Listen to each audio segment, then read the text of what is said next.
This episode is brought to you by Talkiatry. Say hello to Talkiatry. They offer virtual in-network psychiatry to treat the most common mental health conditions like depression, anxiety, OCD, and trauma. Within a week, Talkiatry will match you with a doctor who fits your needs and takes your insurance. If you're ready for more accessible, more human psychiatry, let's talk. Get started at talkiatry.com/start.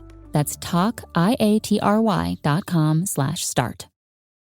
Coming up on The Payoff, it's a story that seems like it was ripped from a Hollywood script, but it wasn't. This is real-life recovery. Frank's journey and battle through addiction takes us from him being a college mascot to a career criminal. It's also a pretty funny ride because, honestly, Frank is just flat out a funny dude. There were many times where I just didn't want to laugh out loud because I felt like I would have disrupted the flow of the interview and conversation.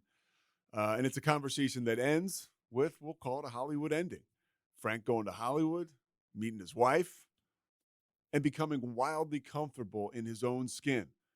Something that every alcoholic and drug addict thinks they can probably never do in sobriety. I got a story that you are going to love coming right up. But first, Big Bro.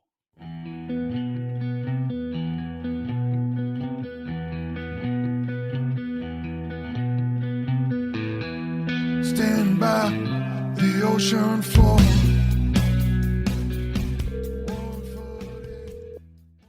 Welcome to for Eddie, press 2. Extension number 9. Pete Sousa. And I should have known better than to push the call time back with the guy that has extension number 9. You know? But so Frank, let me lay it out for you right now.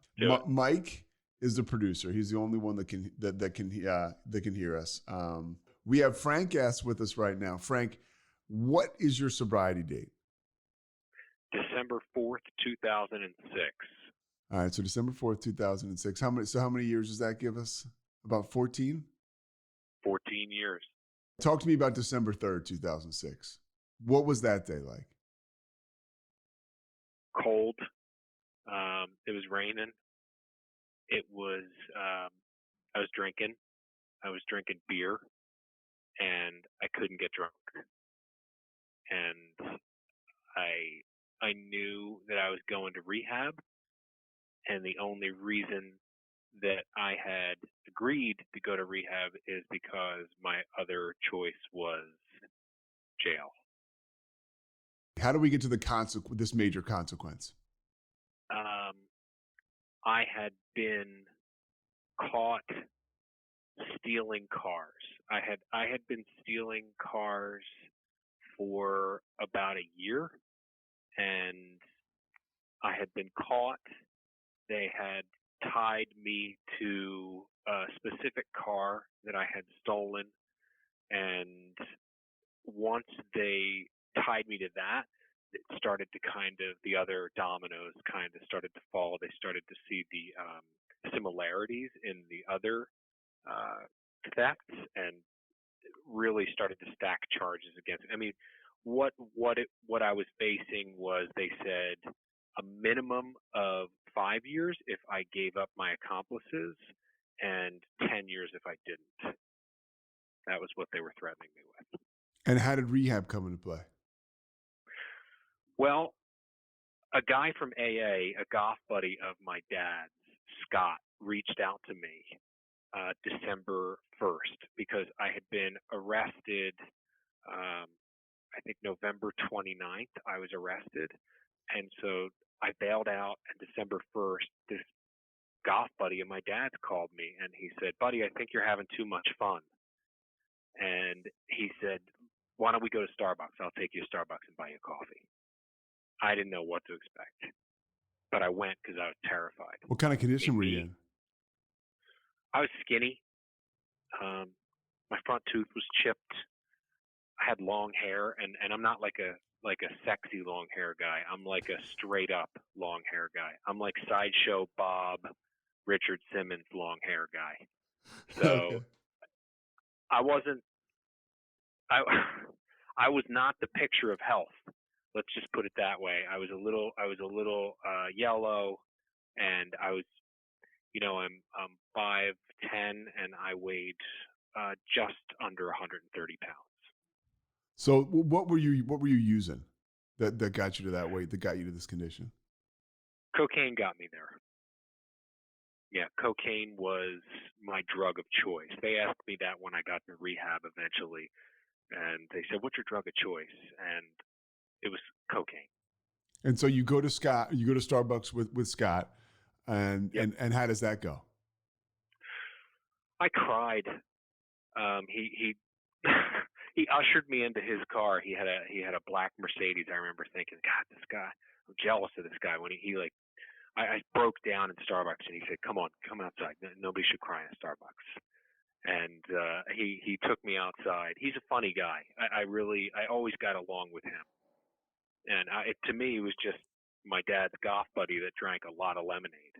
I didn't know that he was in the program. He never really talked about that. I just knew that he didn't drink. And the talk went like, "I think you're sick. I don't think you're a bad guy. I think you're a sick guy." I had never heard that before. Mm-hmm. And that felt really good to hear that, because I felt like a bad guy. I told him about the legal ramifications that I was facing, and he said, like I said, I think you're sick. I don't think jail's right for you. Let's try and get you a bed at rehab. And he did. He helped me talk to a guy that found me a bed at Karen Treatment Centers in Wernersville, and I left,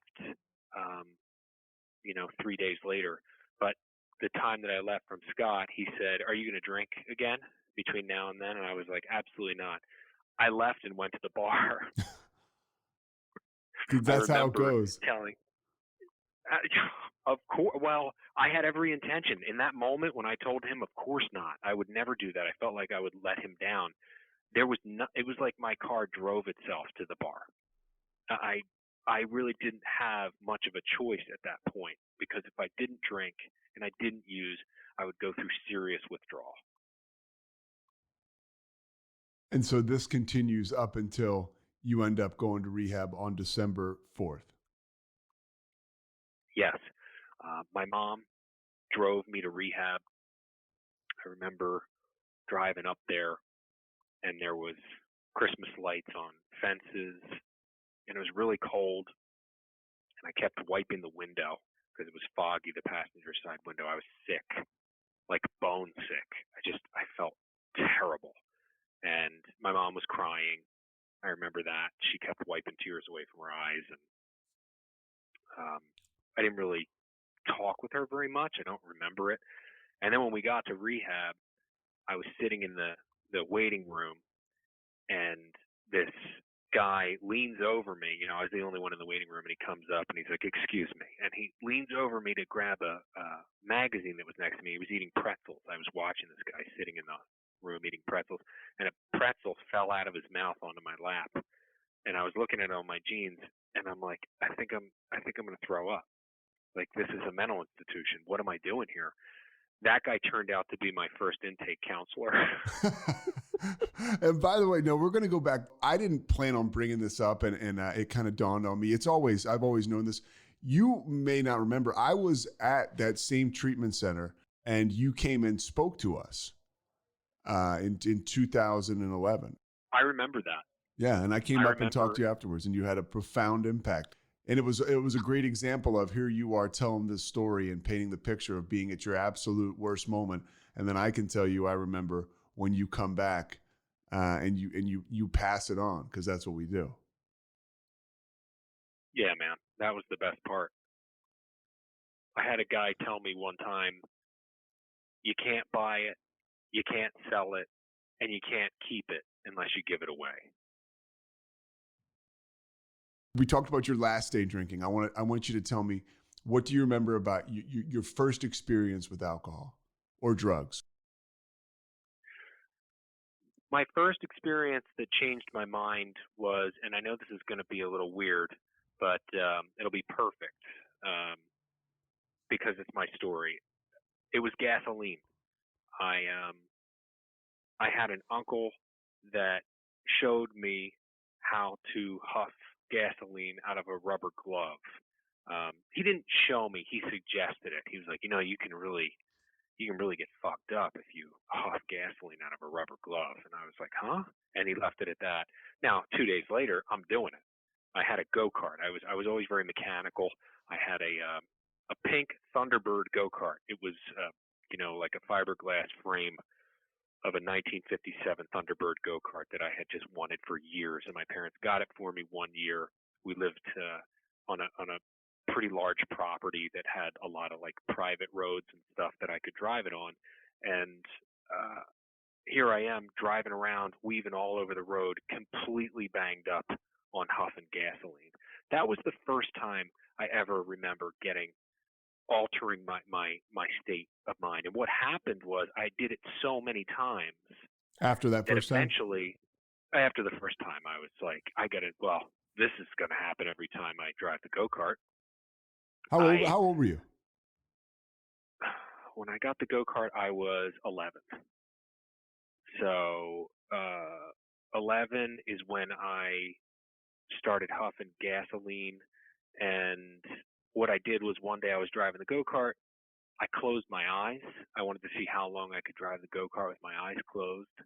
I crashed the go-kart and wrecked it, destroyed it. And then when my parents asked me what happened, I told them a deer ran out, and I swerved to avoid it. And I hit a tree. And what happened was they repaired the go-kart, everything got fixed, and then no one asked me again what happened. And I just remember thinking, this is it. That set in motion for the next almost 20 years. I would get up, I would mess up, I would lie about it, and then everything would be taken care of. Now, did you have enough, let's call it street cred or within your family where they wanted to believe you? I was a highly industrious kid. Because you're a real charming, look, I'm going to go ahead and put you out there. You're an extremely charming guy. You're a handsome guy. Hang in there and take that compliment. And you just have a great personality. So a guy like you, and I think people have probably already gleaned that from just listening to you, you can get by on a wink and a handshake sometimes, I'm pretty sure. And I'm pretty sure you probably did. Thank you for the compliments. And I did get by on that stuff. I really leveraged that charm. My dad is very similar in that way, and he always taught me how to use that properly. You shake hands, you look people in the eyes, you always say please, you always say thank you. I came from a very mannered family and with rules and a lot of boundaries, and I came from money a little bit. Like my dad worked really hard and provided an amazing life for us. So when it came time to get a car, I was like, well, what kind of car are you going to buy me? And he said, are you out of your mind? You need to get a job. And I was 13 turning 14 at the time. And that was my first job. I worked at an Italian restaurant in Devon called Martini's. I worked there from the time I was 13 until the time I was 18 as a busboy. And while I was working there, I was also caddying at the golf club on the weekends and cutting lawns. So as a kid, I was very industrious and very driven. I was a Boy Scout, and then I became a volunteer fireman as well. There was a lot of like really positive things in my life. And by the way, people here, Frank mentioned Devon and these places. It's all outside of Philadelphia, the Philadelphia suburbs. How does this evolve? You start at the finish line, huffing gasoline. How does it evolve? That's quite a bar. I stopped with that. It scared me to death when I crashed, and I felt like I am so close to getting caught. And if I get caught and they're like, what are you doing? I felt like I would be in a lot of trouble, and I always wanted to avoid trouble, no matter what. I'm an alcoholic, so I lied when I didn't have to, long before I ever took the first drink or used drugs. I didn't use alcohol or drugs for 7 years. 6 or 7 years. So you're around 11 or 12 with the go-kart. And then Yeah. so now you're And then it 18 was, or 19? yeah, I was, it was my freshman year of college. Where'd you go? And St. Joseph's University Okay, in Philadelphia. Yep. And I worked for the basketball team. I really wanted to be the Hawk. That's their mascot. And that was like my life's goal at that point. I went to a public school here outside Philadelphia, and then I transferred to an all-boys Catholic school, which was really big on grades and really, really big on extracurricular activities, which is where all that stuff came in, the fire department, the Boy Scouts, all that. And they pushed me to really go for something. And that's what I wanted. Other guys, they wanted to go to Duke or they wanted to play lacrosse. I was like, I want to get in a costume and run around. And that just seemed to fit. And I worked really hard to get there. And then I did it one time as a backup, and I absolutely hated it. Like one of the top 10 worst experiences of my life being in that suit. It stunk. It was hot. I could not stop moving my arms regardless of what happened. And people poked because that you was the job description, right? You got to flap your wings the whole time. You cannot stop moving, Pete. That's like the number one requirement was like you cannot stop moving your arms. And I'm like, ever? No, never. And prior to that, I washed all the uniforms and the jock straps. Like I was underneath the court, like washing in these gigantic, like stainless steel Walter White washing machines, washing all of the uniforms and all the jock straps and all of that stuff, hoping for a chance to do that. And when I got it, I did not want to do it. That night, the basketball team helped me celebrate. That was the first time that I had ever really drank beer and alcohol. I mean, I'd had sips and stuff up to that point, but that was the first time I'd ever really drank. Is this your freshman or sophomore year? Freshman. Okay. Freshman year. This was right at the end of the school year. And I went. I was also friends with guys from the baseball team. I went and visited them in the dorms that same night. I smoked marijuana for the first time, and there was really no looking back. I dropped out of school that summer. Once I had tasted the alcohol and especially the weed, I felt like I could finally relax. It felt like my chest was just this tight coil. My whole life keeping up this appearance of the good kid that worked really hard and got good grades and made side money and did the right thing and didn't piss anybody off, showed up on time, that finally uncoiled in my chest. And I just thought, I want this. This is what being an adult is. You just do this every day forever. What happened that first night? Anything like where you look back and you're like, well, some people say, I got so wasted, I threw up and then I couldn't wait to do it again. Did you have any kind of like mini consequences that night? So that night, no. I never wanted it to end. I wanted that night to go on forever and ever and ever. And I spent the next 8 years trying to make that happen. Like it was like a life-altering experience for me. I felt so happy and I felt so alive, and I felt like this is what it's like to feel normal and be alive. This is what it's supposed to be like. Beats being the Hawk, right? Like literally the opposite of what it was like to be alive. I think I lost 3 pounds just sweating in that suit that night. And they were like, yeah, Frankie, you did it. Meanwhile, in my head, I'm thinking, first of all, I'm never doing it again.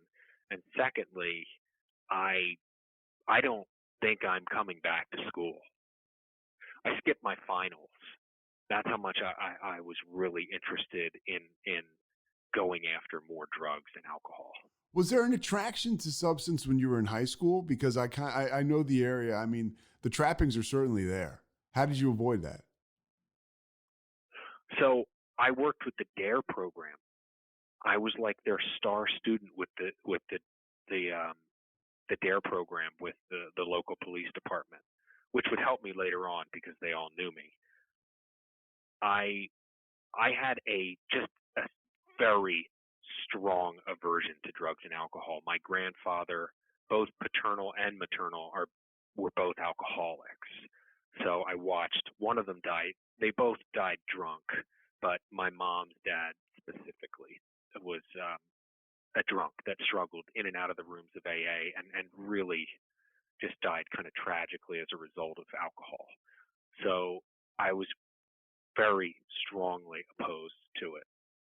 And high school, I watched all the stoners, kind of go after weed and do pills and do whatever. And I watched their grades suffer, and I watched their social circles, and I just didn't want to be a part of it. I was kind of a nerd in high school. I was on the golf team at Devon. I didn't really play any like the sexy tough guy sports. I always got hurt playing sports. So I played golf, and I was on the debate team, and I ran the communications the club, and just kind of nerdy a little bit. So what happens when you, after that first night, over the course of summer, where you drop out of school? I told my parents that I needed to take some time off, and I remember my dad's face when I said that.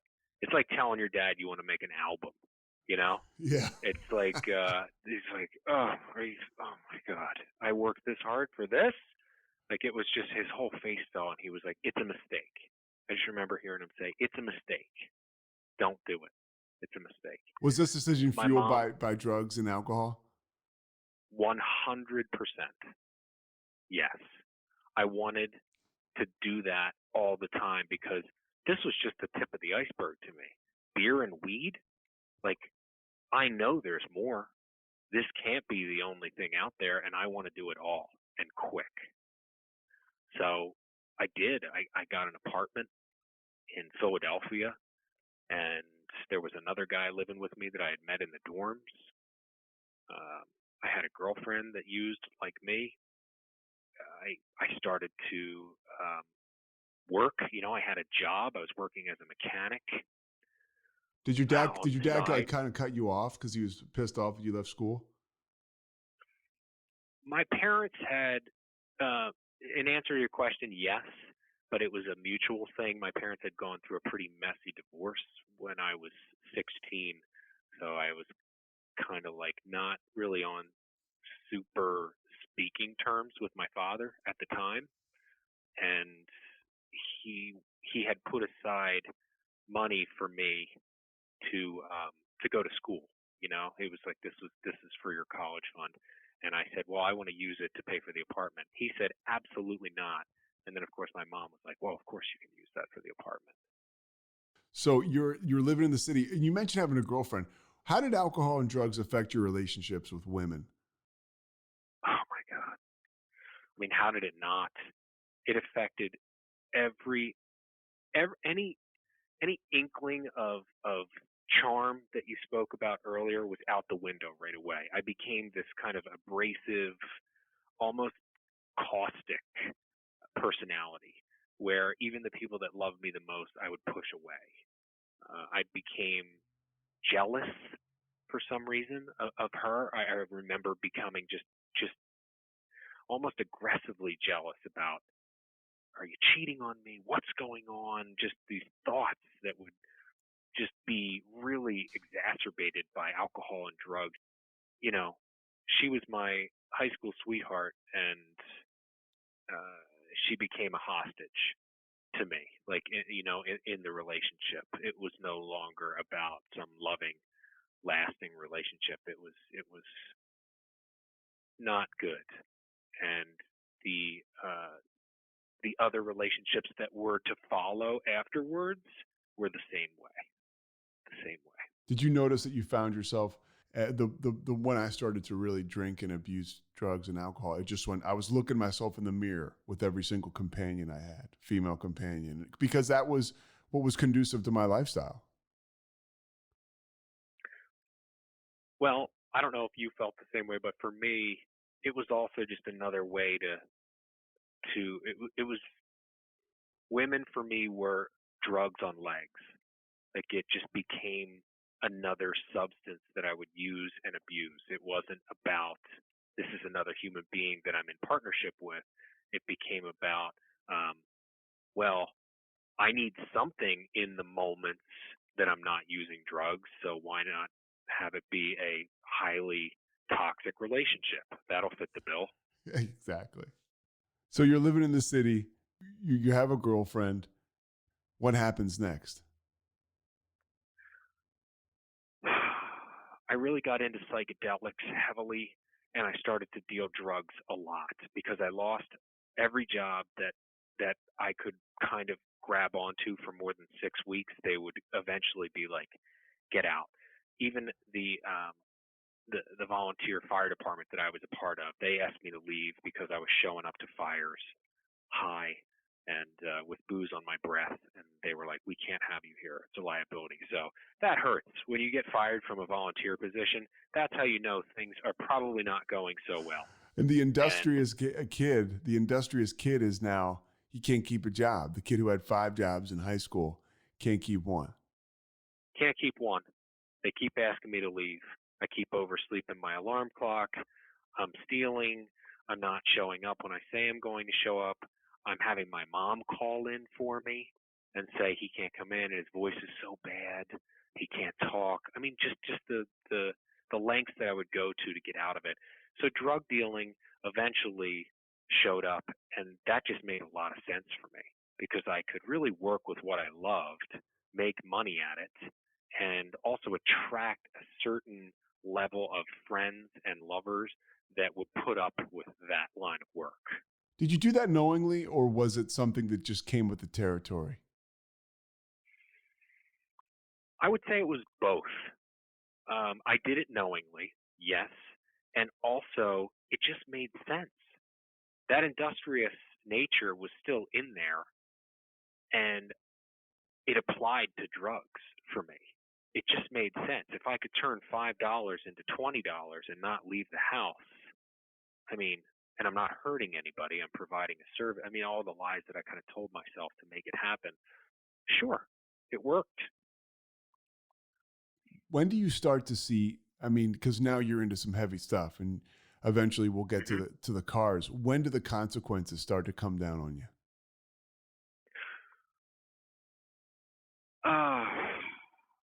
I stabbed a guy in a road rage altercation. That's when it started to get really bad. It was on my mom's birthday, which is December 14th. I was working another job. I was working at this restaurant, and I got into it on the road. I've always been bad on the road, and I got into it with a guy. He punched at me in my car window, got out of the car on the off ramp of the freeway. He threw a punch in my open window of my car, and I stuck a knife in his arm, and just a pen, it was a pen knife, and he retracted it. He drove away, and then I didn't have a cell phone at the time. I was it was a time when it was there weren't as prevalent as they are now, and I remember him picking up a cell phone. He was in a nice car. He was in a BMW, and he picked up the cell phone, and I thought, oh my God, I'm going to get in trouble for this. So I better pretend that I'm calling somebody too. And I remember using the knife sheath as a phone. Like I pretended I pulled this leather knife sheath up to my head, like I was like, hey, you're going to call the cops? I'm calling the cops too. What happened was I went to work, and I'm setting up tables and marrying salt shakers, and here come 4, 5, 6 cops smashing through the front door of this restaurant, which was locked. And who's got the red car? Who's got the red car? And it was me. And they, put your hands up, put your hands up. I didn't know what was happening. I was high. So what did I do? I slugged a cop. What were you high on? Police officer. Cocaine, marijuana. Which was business as usual at the time, I'm guessing. That was just to get to zero. I would do a bump in the morning and a little hit on the way to work to kind of bring myself back down so I wasn't too, edged out when I would get to work, and then everybody would know. I was always afraid everybody would know. So anything that I could do to kind of mitigate that, I would. But yeah, that was zero for me. Was a little bump and weed and maybe even some Baileys in the coffee at the restaurant. People were cool with that there as well. So that was a very bad day for me. And my response to that, I got away with it too. The guy never showed for court. I borrowed money from a family member that I promised I would pay back for a good lawyer. Never paid that money back at the time.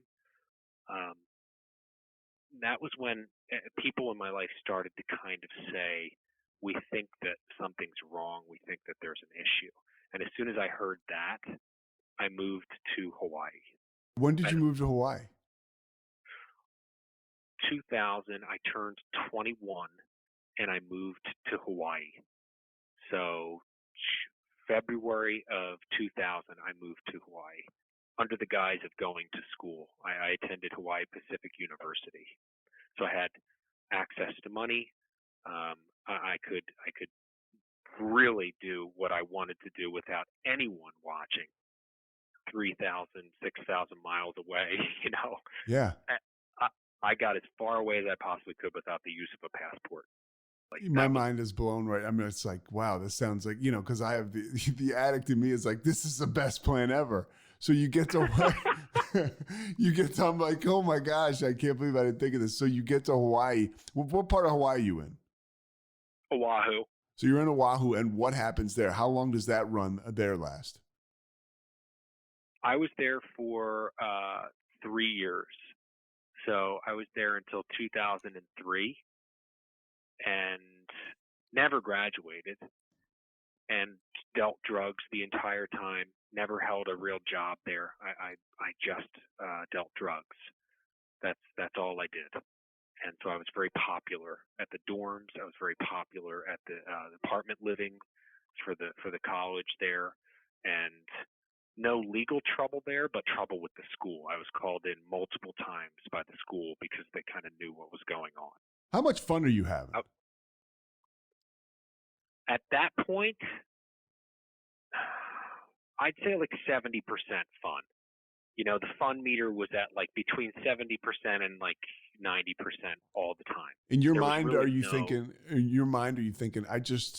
this geographic cure, maybe it kind of worked out? It was really, really amazing. Like I really thought, the change, the temperature, the climate, the women, the just everything. I was like, I fixed it. This is perfect. Then there was September 11th, and I was in Hawaii for that.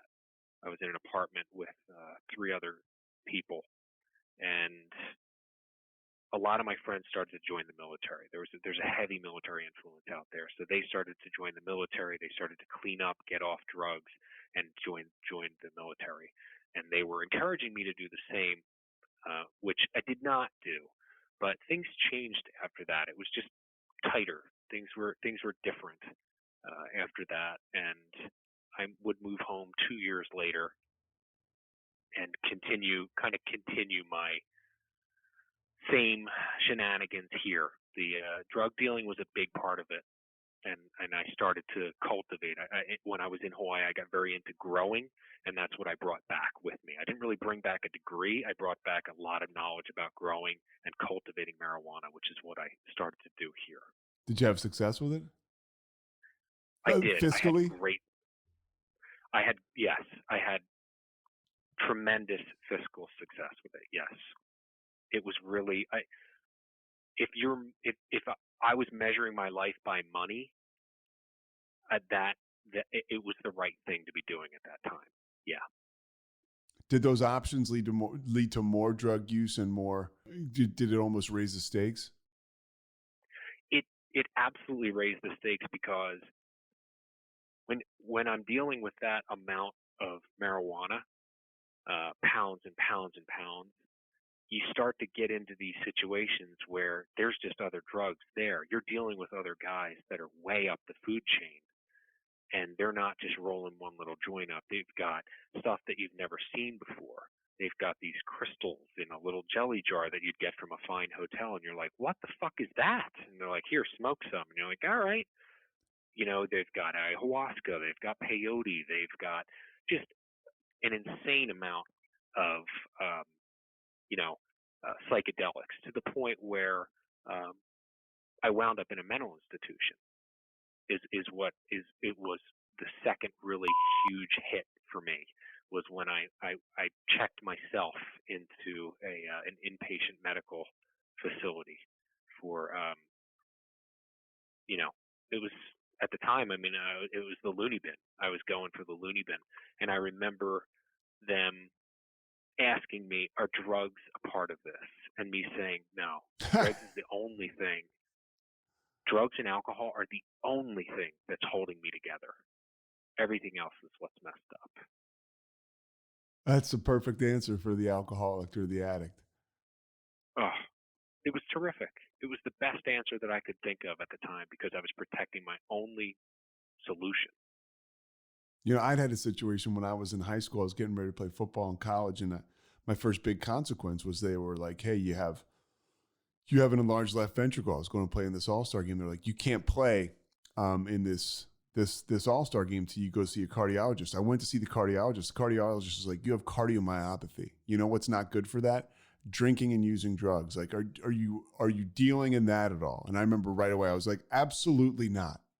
And that was like I was ready to, at that point in time, like that was my first major, looking back, like a similar thing you just said. I remember thinking to myself, looking back now, at the time, Frank, it was like totally, of course, I'm going to say this, but you look back now, and that's a window into the insanity that you just shared.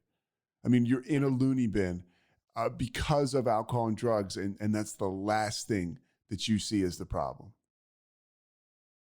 Oh, for me, it was more of I used it more of as a wake up call of like, well, I'm not as bad as those people in there. You don't have to take my shoelaces. I'm not that bad. You don't have to take all my sharps. I'm not that bad. I don't want to kill the president. I'm not that bad. I'm not crazy. I'm just, tired. I just have a more active brain than everybody else. So any excuse that I could kind of think of.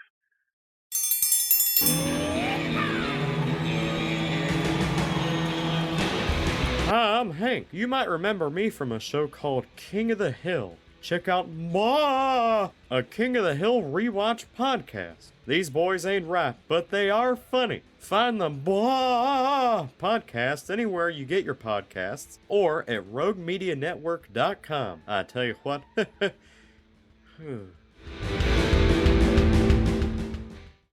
But oh, by the way, you're part of the group. Like, you're there. No kidding. We were all using the same box of crayons. After you leave this loony bin, how do you get into the situation with stealing cars, and you're constantly committing felonies? So what happened was, and don't skip anything major. Okay, all right, I won't. There was the grow op that I was running suffered a power failure. The grow op is like the cultivation of drugs. Yeah, okay. Yeah, growing marijuana.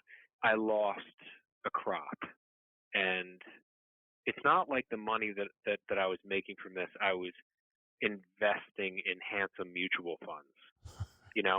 I was putting it up my nose. I was buying everybody at the bar around. I was buying a car. I was buying dinners. I was going on vacations. It's not like I was using the money wisely. So a hiccup in the operation caused a serious cash problem, and people needed to get paid, and they weren't the type of people. This wasn't your uncle lending you $1,000.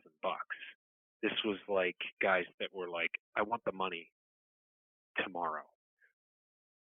So I did, like I said, I grew up with go-karts. I worked as a mechanic. I knew cars. I knew how to get them. I knew how to take them.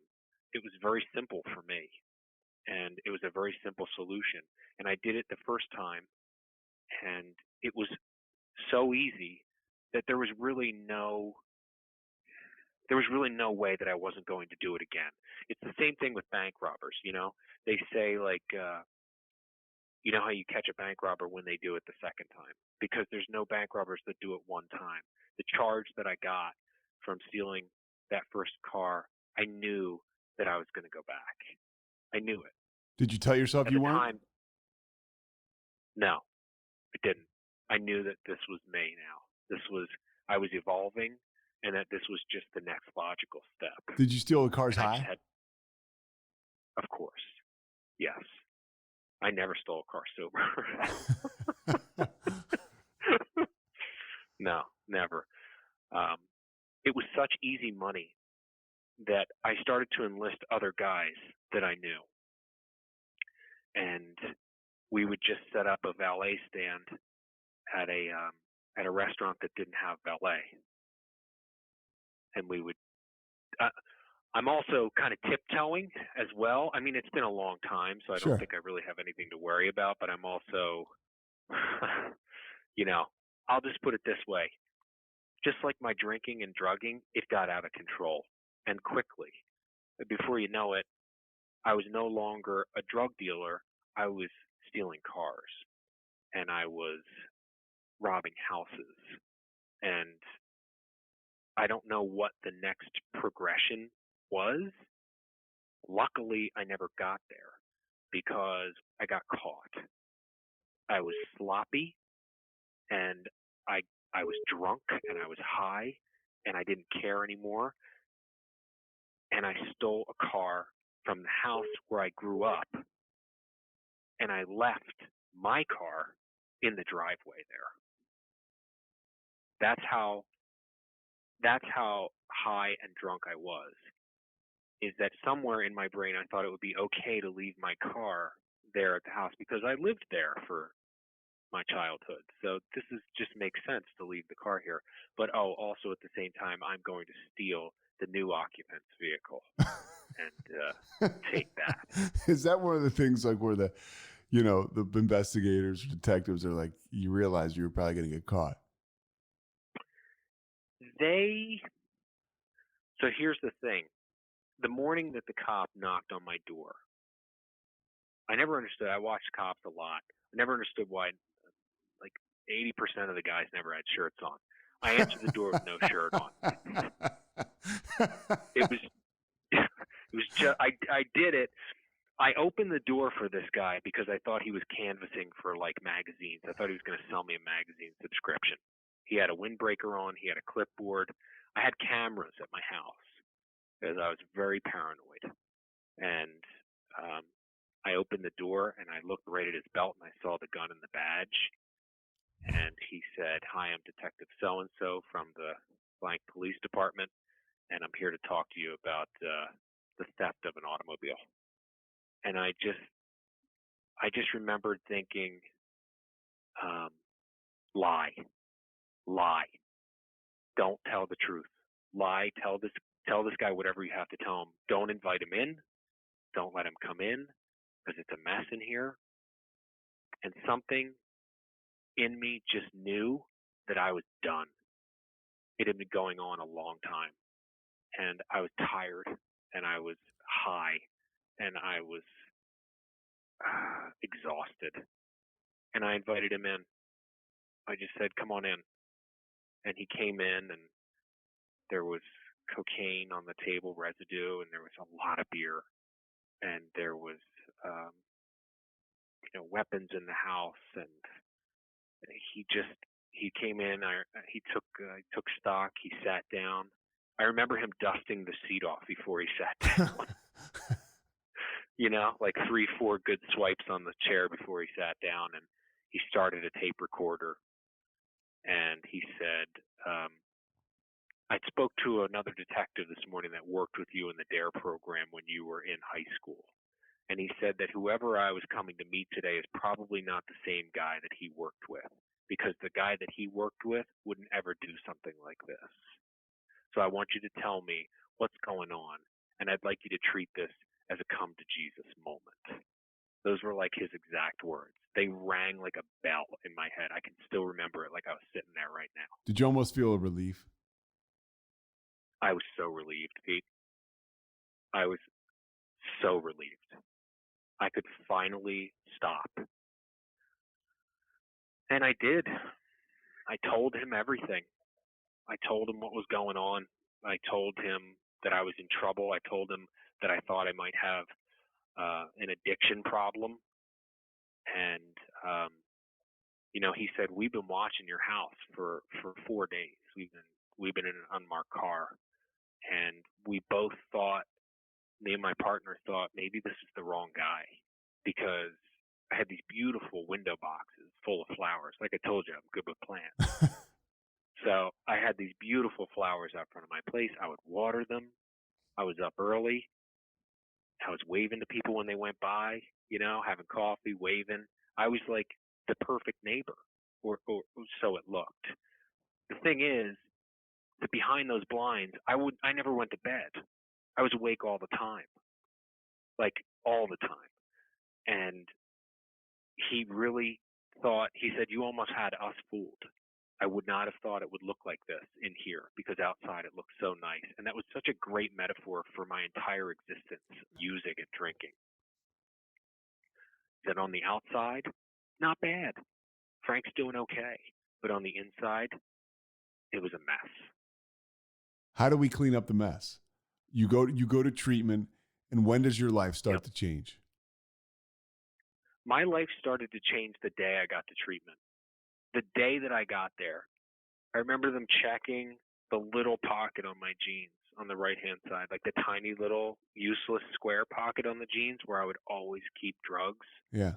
I remember them sweeping that with his finger. Remember the guy putting rubber gloves on and sweeping that pocket. And I thought, like, oh, these guys know. These guys know where to hide stuff. He checked the lining of my suitcase. He turned my stuff inside out. And the only reason initially that I leaned in as heavily and as hard as I did is because I was terrified to go to jail. Because that day that I told you about, when the cop came, he took me to jail. I had to go in front of a judge. I spent the next 3 days in jail, in and out. They'd take me out. I'd go to a court. They'd put me back in. They'd take me out. They put me back in, and then finally, my brother bailed me out. Were your parents done with you at that time? Yeah. At that time, my mom was never really done with me. She was always there, but I could just tell that she was disappointed, which is almost worse than being done. And my dad and I just weren't speaking. He was the one that reached out to a buddy and, that he knew was sober, and said, I think my son needs help. It's interesting too. I guess I want to ask you too, did a light bulb go on when you found out that this guy Scott was sober? Like, oh, that's what this is. Interesting. Honestly, I was so messed up at the time. I remember when he called me and he was like, hey, let's go out for coffee. I remember thinking, this guy, he's coming on to me in my weakest moment. You believe this scumbag? I really thought that. I really thought, like, what is happening? This guy's never called me before. Why now? What's happening? Is he a cop? Is he a lawyer? What's he want? What does he want? He didn't want anything. He just wanted me to get better. And I did. I went to treatment, and I was there for 30 days. And I talked about everything. I talked about the stuff that I was going to take to the grave with me, the stuff that I'd already convinced myself I was going to take to the grave with me. I talked about all of that up there. And I left that there. My roommate, Rob, who I had for 30 days in treatment, he was murdered. He left and he got murdered. And because as a result of drugs, he had gone out to score, and he was robbed and murdered. And so I felt so close to him. We had shared the same room for a month. And I think. And for people who don't know, when you go to a treatment or, any type of recovery home, and you kind of mean business, and somebody that you share a room with does too, that is quite the bond. And it really does. Those relationships you form there. I have one of my best friends today is a guy that checked into Karen a couple of days after I did, and we went to an extended care place. Those are bonds that are so strong. So I can only imagine what that felt like when you lose a guy like that. Oh, it really hit me hard, and I thought that was just a gift for me to see that this is the real deal. There is some serious consequences here. I really started to believe in what they were telling me about the three options that I had, which was jail, institutions, and death. Because I had already had an institution, I already had jail, and the third one was death. And I watched Rob. I watched that happen to him. Same thing happened when I decided to go to extended care, because I went through another 90 days in extended care at Karen at the treatment center. So I was there 120 days total. I left April 4th, 2007, and I have never drank or never used any substances, nothing that affects me from the neck up ever again. What lengths were you willing to go to stay sober that shocked you? Frankly, they all shocked me. It felt very corny to me, the whole like AA thing, because I had watched my grandfather do it for years, go in and out of the rooms, and heard whisperings that it didn't work, and that it was a cult, and that it's the reason he was still sick, and just the little whisperings I'd hear from my family about it. So it already had a bad rap in my mind. But the lengths that I went to all lengths. I did not.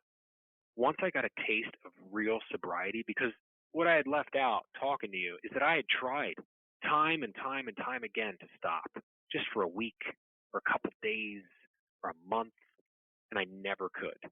This was the first time in my life that I had since I had started using, in my using life, the first time I had 120 days, 4 months of not touching anything. That was like an impossibility. And it's a steam building too. Oh my gosh. The food that they give you in there is fatty and wonderful, and you sleep and you're exercising. I mean, I came out of there, I looked like Rob Lowe. You thought I was charming before. I mean, I came out of there and I was on fire. I looked good. I mean, I had put on close to 40 pounds. Dude, I had a similar experience, and I would say this isn't, maybe this whole thing is a sales pitch. I don't know. But if you buy in when you go to a place like that, it is the land of opportunity. If you buy in, the structure is there for you to change your life for the better. In a short period of time, you can go to a treatment center and you can leave there feeling pretty good about yourself and on the road to recovery. Now, what you do after that, I mean, it's what we do every day, right?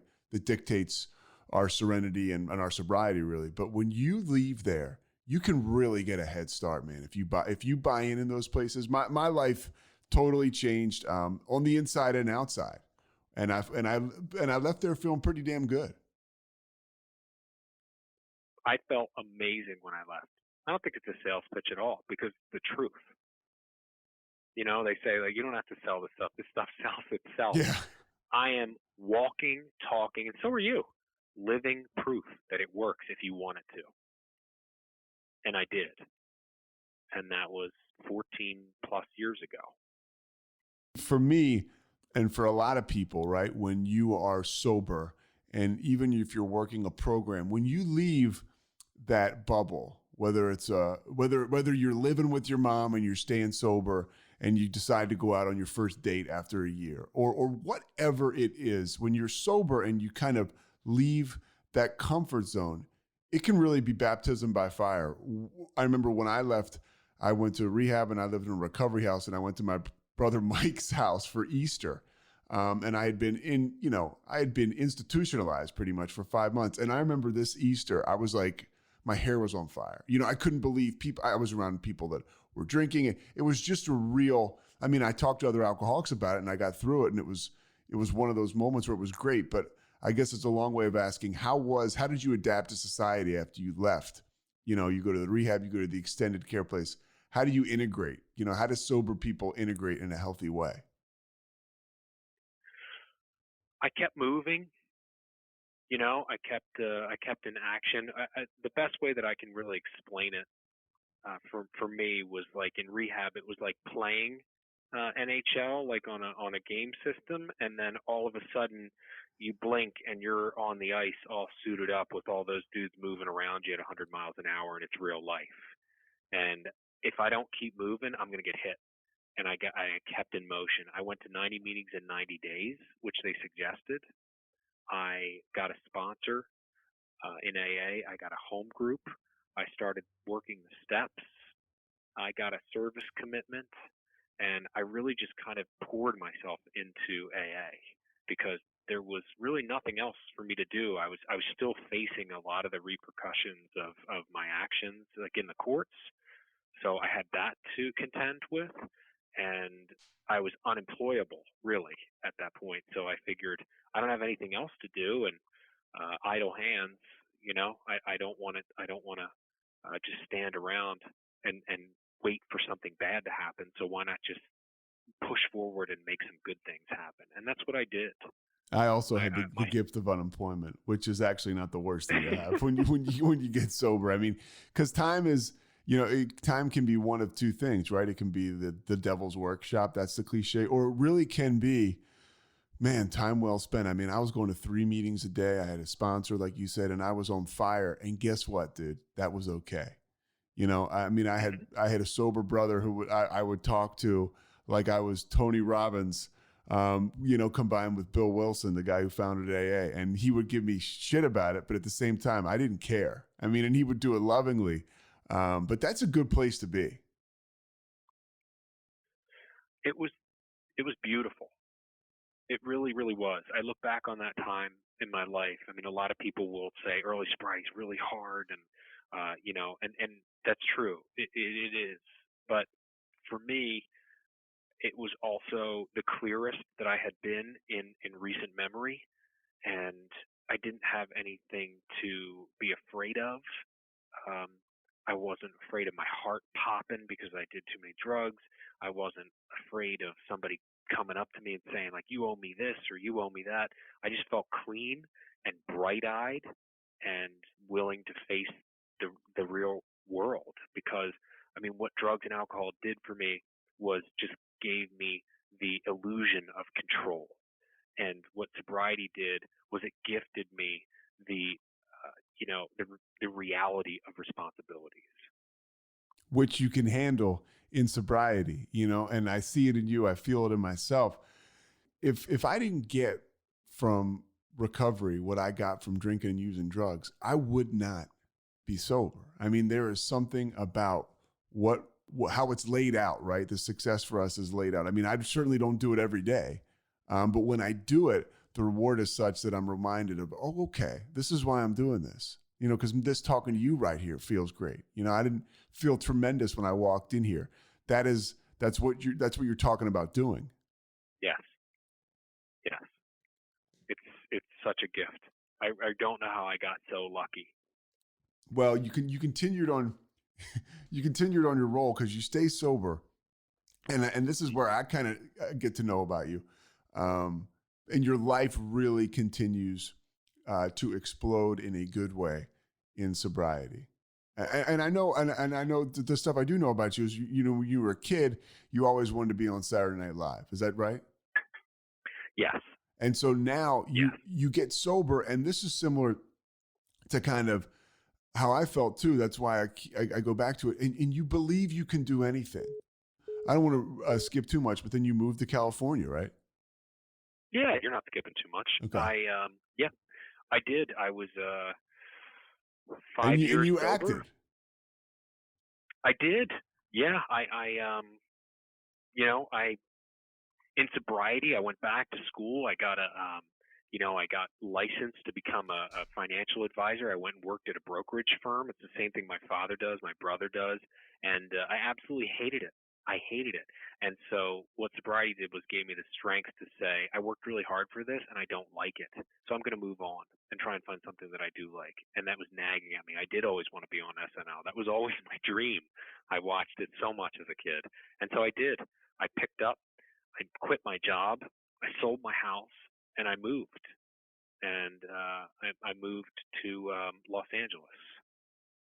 And I lived in Los Angeles sober for 8 years, almost, yes, 7 years and 7 years and change. So the better part of 8 years, I lived out there, and it was quite an experience to leave the happy, warm program that I had built here for 5 years with my sponsor, my home group, everybody, and go completely to the other side of the country and start it over again. And I'm so happy that I did it, because it was such a wonderful experience, and it really forced me to grow even more. And that's the freedom, I'm hearing this and I'm reminded of when practiced the right way. This is the freedom that comes with being sober. These are the rewards. I mean, the ability to take a breath, say this situation isn't this situation isn't right for me right now. That one over there is, God, it's going to be scary to go over there. But I do it anyways. And yeah. I used to have to take so much. I used to have to be totally anesthetized to do anything like that. Well, spoiler alert, I never made it to SNL. So don't tune in and look for me, because you will be sad when I'm not there. What I did do was I trained with the Groundlings. I joined the Groundlings improv company out there, and I took classes, and I worked, and I got on stage, and I worked at IO West, and I worked at Second City, and I did all these shows and these improv shows, and I got on television shows, and I was in movies, and I produced, and I directed, and I acted, and then I met my wife. And the day that I met my wife, I was working for the Jimmy Kimmel show, and I was sitting in a coffee shop waiting for this other person that was supposed to come and be cast in this, little sketch about a coffee shop. And in walks my future wife. And I just knew. I mean, as soon as she sat down and I saw her, we had met once before at a casting call, and we had great chemistry and just a great rapport. But there was like 40 people at the casting call, and the casting agent only picked 2 people for this thing. And I remember thinking, I hope it's that girl. I hope that it's her. But what are the odds? And the odds are that it was her. And she sat down, and we got to talking, and we got a cup of coffee. They got us a cup of coffee for the scene. And I said, this coffee's worse than AA coffee. And she said, do you know that by experience? And I said, I do. And she asked me how long I had. And it turns out that her dad was in recovery for many years, and that she had been a member of Adult Children of Alcoholics and Al-Anon and Alateen, and was very well versed in the program. And I just, I really love my higher power. I don't know how to describe it. I don't know what it looks like, or he or she. I really don't. But I know that it's there, and I know that when I let go of the wheel, such amazing things happen in my life, and that was one of those days. Now, I want to talk a little bit about, in Los Angeles, and I'm not going to keep you here forever, but when you're in Los Angeles, what are because you had so many successes, how did you use sobriety to deal with some of the defeats? Because as much success that we have in life and sobriety, we have just as much rejection. For me, I don't want to say we, but for me, I've had a lot of rejection and setbacks, and I've used being sober and the program and guys like you to get through that and be better. Were there any instances that you can point to and say, man, I really grew then in sobriety? It was very early there. I had a job. I was working at a vegan food restaurant, and I had been let go of that job. They didn't need me anymore, and I didn't know what I was going to do. I had no stream of income.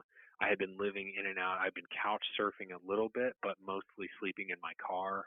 Like, I had a Jeep Grand Cherokee. I was sleeping in there, and I just felt in the beginning that I had made a bad move, that I had ruined my life, and I had this comfortable life in the Philadelphia suburbs that I had set up. And if I had just stayed in one place, I would have been fine.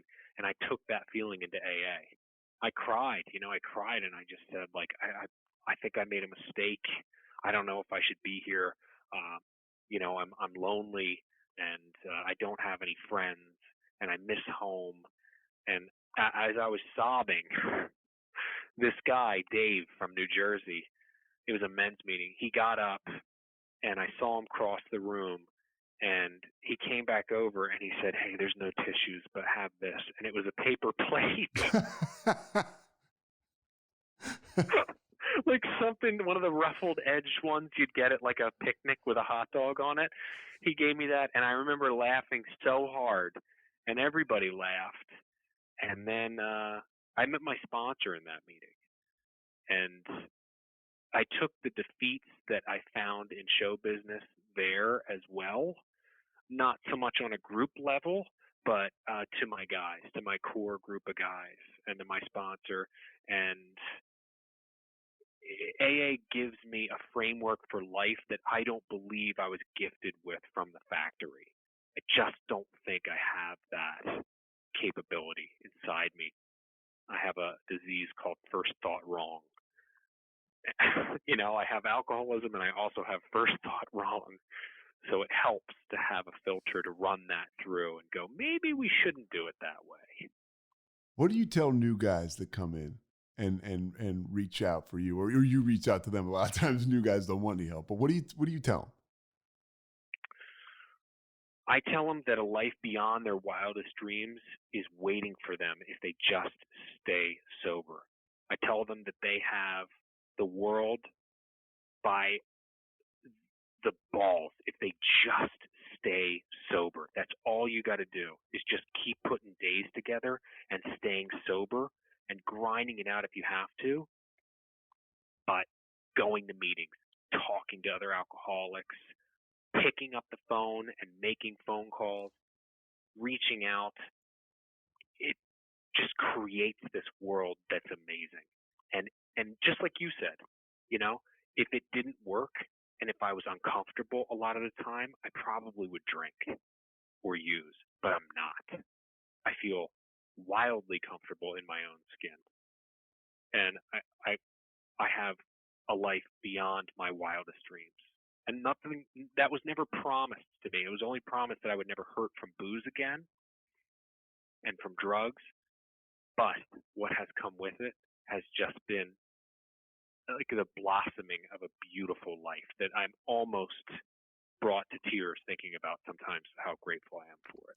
And I'm appreciative how, and that's why this situation is great, because we get to talk to you over the course of an hour and we hear your self-deprecation and your honesty. So when you say, I have a life beyond my wildest dreams right now. Oh, no, I'm sorry. I'm wildly comfortable in my own skin. To me, that's the jackpot. That's the goal, right? To work this thing and to get comfortable in my own skin. To hear you say that means I'm like, wow, you can grab onto that. A couple more things before I let you go, because we talked a little bit about some of the rage, and I think that's something that people don't talk about enough. What does untreated alcoholism look like for you? I mean, what is it like for you when you're not connected? I like to, I stole this saying from the rooms, but if I don't go to a meeting for 2 days, I feel it. And if I don't go to a meeting for 4 days, everybody feels it. The guy on the road, the guy at the convenience store, the woman on the other line of the phone for customer service. I get what I like to call crunchy. I get easily provoked and edgy. For some reason, there's something beautiful that happens in those meetings that is my medicine. And when I don't stay connected and I get further and further away, there's the same guy that my Eskimo, Scott, that got me into the rooms. He has a very simple saying, which is start missing meetings, start missing drinking.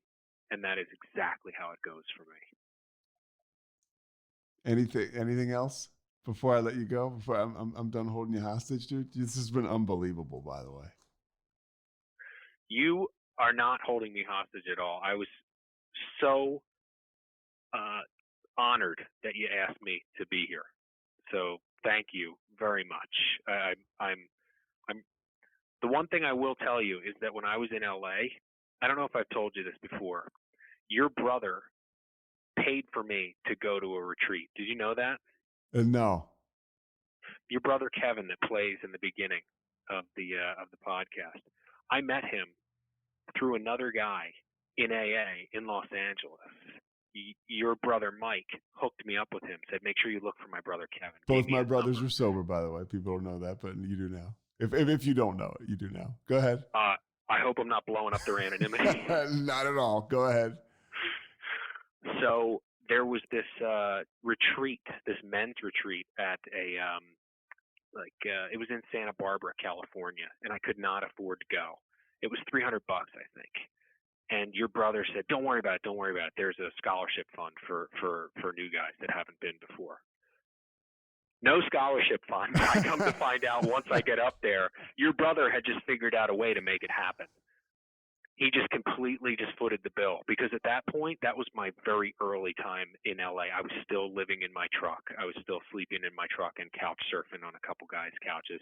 I met dudes at that retreat that I still talk to, like on a weekly basis. And that is this program, me talking about you being there in my first 2 weeks of sobriety, right?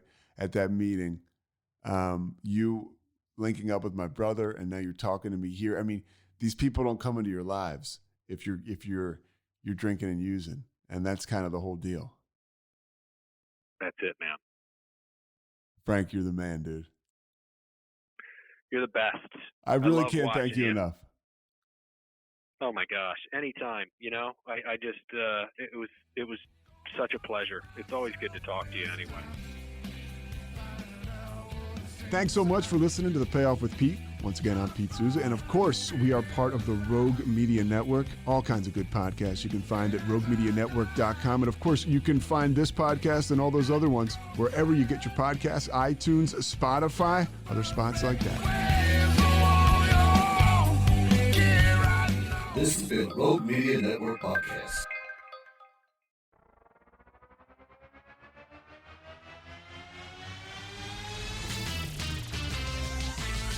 Frozen heroes. Gonna tell you about frozen heroes. Gonna tell you about. Hey, I'm Zach. And I'm Mike. And we have a fantastic new podcast to tell you about. Bros, Foes, and Heroes. It's the two of us looking into the world of comics, breaking down some characters that you may have never heard of, and some that are just absolutely ridiculous. Yeah, so Zach comes up with a character each time, and I go into it just completely blind.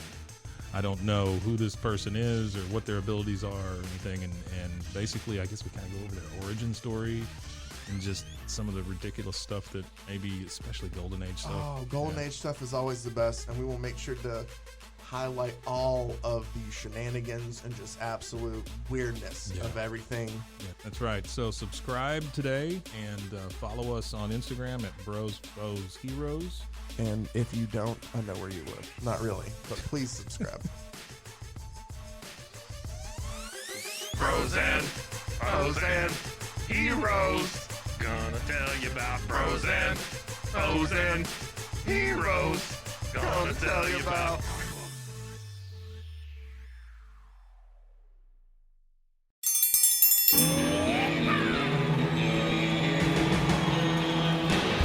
Hi, I'm Hank. You might remember me from a show called King of the Hill. Check out a King of the Hill rewatch podcast. These boys ain't rap, but they are funny. Find the podcast anywhere you get your podcasts or at roguemedianetwork.com. I tell you what.